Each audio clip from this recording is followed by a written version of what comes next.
18 months after arriving as a fresh migrant from South Africa and joining AMP, my boss, who was the CIO, invited me to join the directors' table and to take on innovation culture as part of my responsibilities. Of course, I was very excited, and without giving much thought to the challenge that I'd signed up for, I leapt to the opportunity and said an enthusiastic yes. But I've often wondered, why did Lee Barnett, CIO, asked a person who didn't have an IT background, had never worked in product design or service design or marketing, to lead an innovation culture in an IT operation? But I believe it's fundamentally connected to three things that she recognized early on. I think she saw in me an outsider's perspective and the ability to see things that those who are wedded to a system aren't necessarily open to. Secondly was an insatiable learning curiosity, an external orientation, and the ability to spot emerging trends and, more importantly, interpret what it could mean for the business. And the third thing is the ability to mobilize energy and collective action amongst diverse constituents. So if you think about it, those are three qualities of an effective catalyst. I believe that large organizations today, more than ever before, need independent innovation catalysts. It's our role to drive outside-in thinking and to mobilize our organizations to transform by disinvesting from the proprietary assets that are holding them back and embracing external sources that are creating agility, cost reduction, and speed. Let me explain why I say this. In 1937, the British economist Ronald Coase wrote his seminal paper, The Nature of the Firm.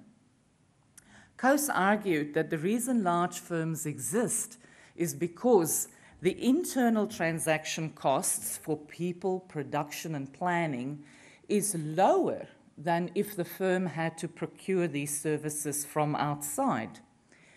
He went on to suggest that companies will continue to grow, that is, until this benefit ceases to exist.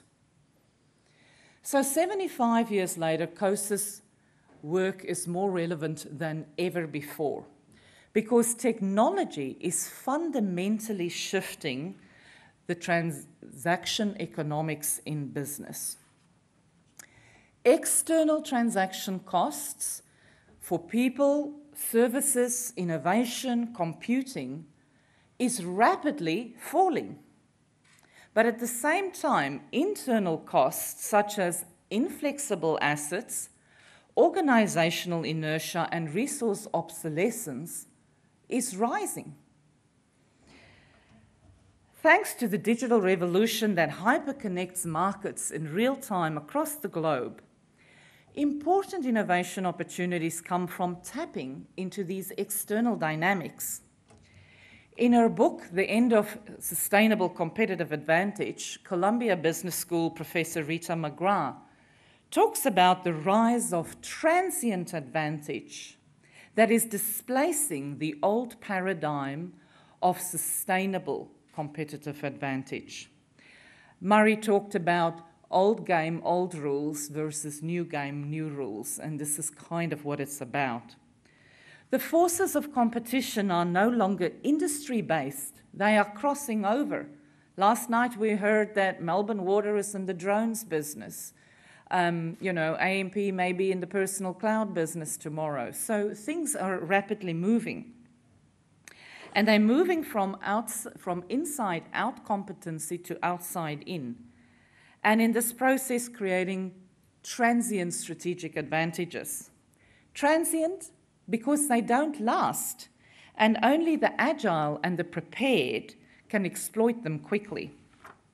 So I'd like to take a look at some of these outside-in forces And I'm going to list only 10 because we have limited time, but as I go through them, I'm inviting you to mentally check off in your head whether or not your organization is currently taking advantage of these to gain insights, to improve capacity, and to gain speed and agility. We've heard a little bit about this sort of cynicism around customer centricity, but I think that increasingly firms that are truly customer-centric are allowing their customers to dictate their strategic direction. Customers want to co-create value for themselves by suggesting ideas, developing new applications, and personalizing their usage. Just take out the iPhones or phones that you have in your pocket. Many of you will have exactly the same model and device, but they're hugely different in terms of how you've customized and personalized it around your own needs. So the winning firms are not just selling, they're not product-centric and selling you what we've got. They are designing by observing the customer's behavior and getting insights on what are the tasks that the customer is wanting to establish or achieve. And then they rapidly develop minimal viable products to test the opportunity. They launch fast and they scale fast, or they fail fast and move on quickly to the next experiment. The second one, brand marketing and community content. Company brands and product reputations are no longer controlled by the marketing team, but are increasingly shaped from the outside in by customers who are increasingly interacting with one another.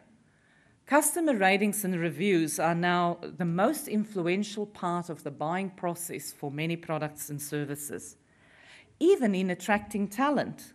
Has anybody here checked out how your company stacks up on Glassdoor? Similarly, community expertise is becoming essential to customer support training and education. You know, what if your call center could be external and operated by the community? You're going to save yourself a bundle.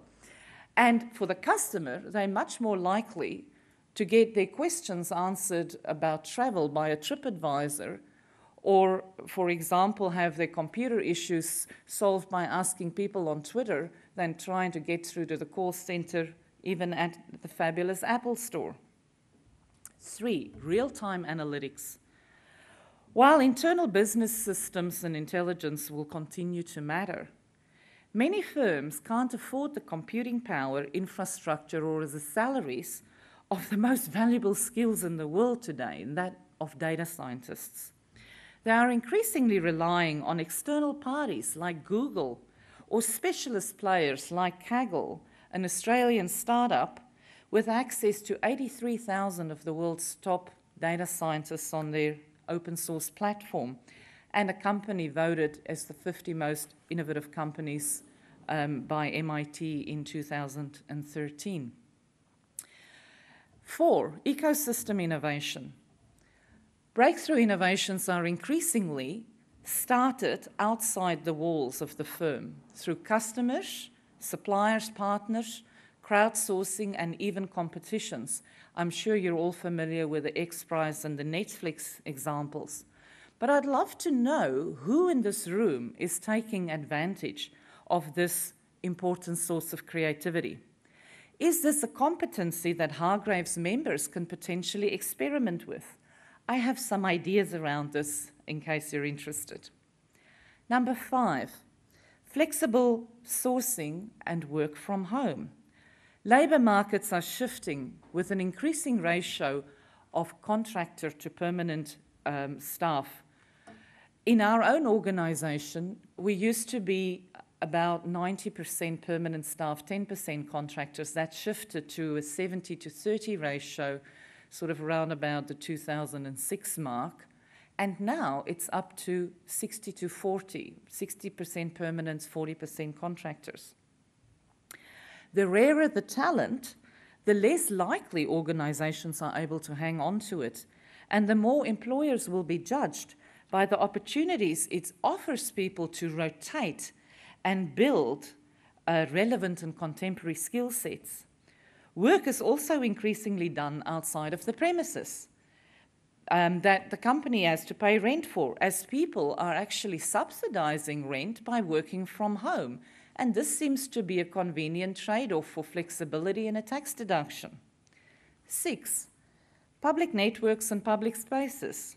As fiber optics, 4G, Wi-Fi, and other network technologies improve, businesses will increasingly rely on the public internet rather than establishing expensive private networks to conduct their business, with data security and access managed through a software system.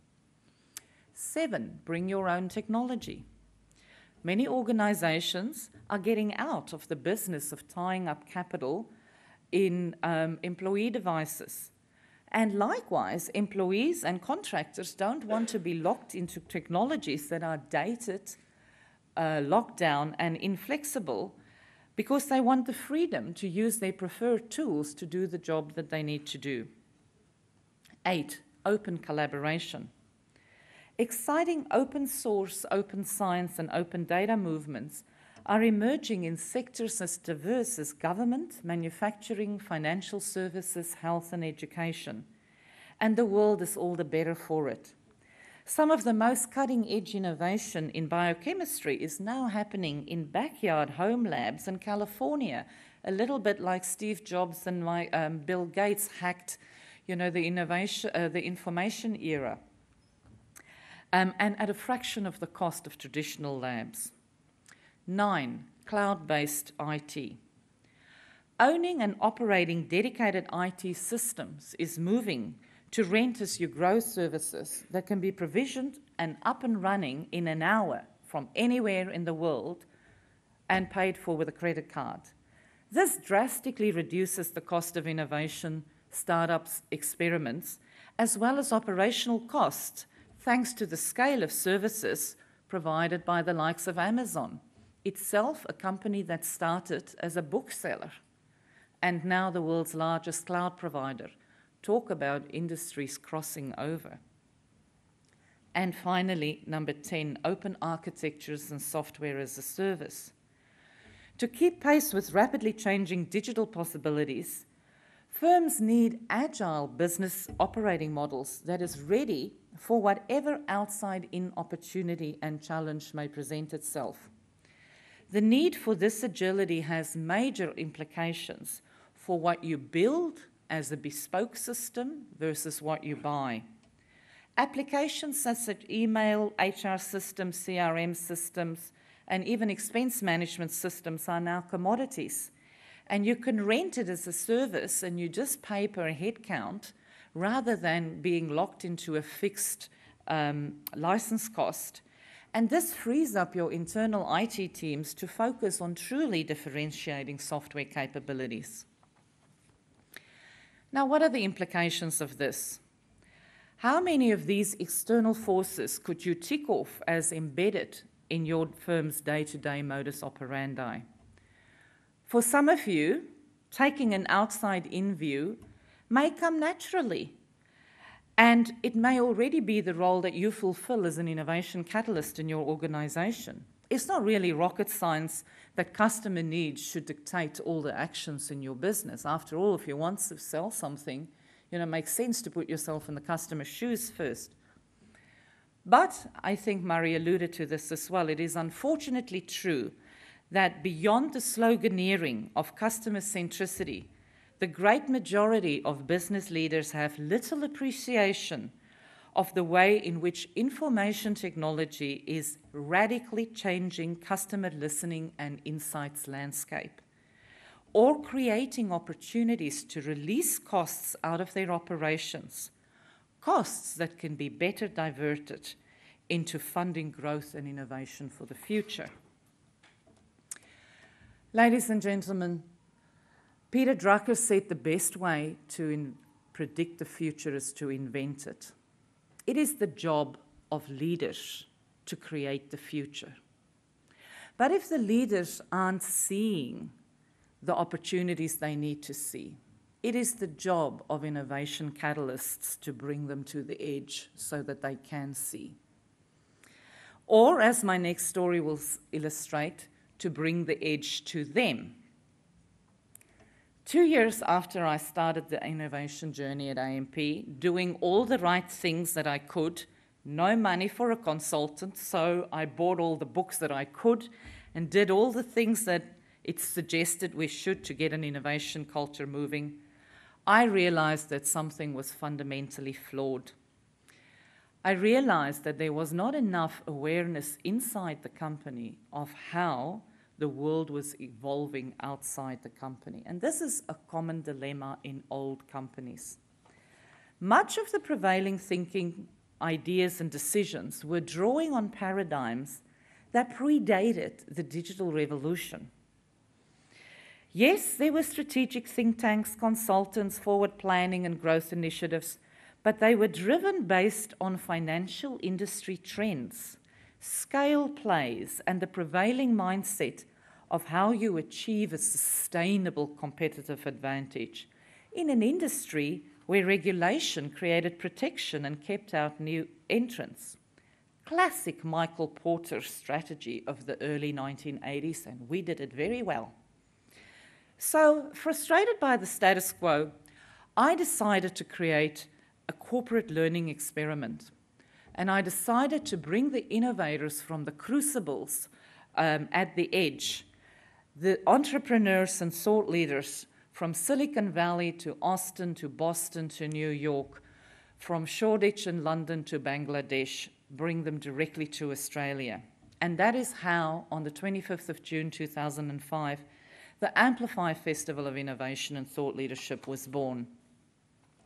Amplify's specific remit, then and now, is to look at emerging trends and disruptive technologies that have the potential to change consumer behavior, values, and expectations, and to create outside-in competitive advantages.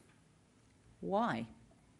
Because anything that changes the way in which consumers think, behave, or accomplish tasks has the potential to create new business products and services and disrupt the business models of incumbents, regulatory protection or not. Since 2005, Amplify has grown year on year, and it is now the largest business innovation and learning platform in Australia, with a biennial conference that attracts more than 4,000 unique registrations and an online audience of 5,000.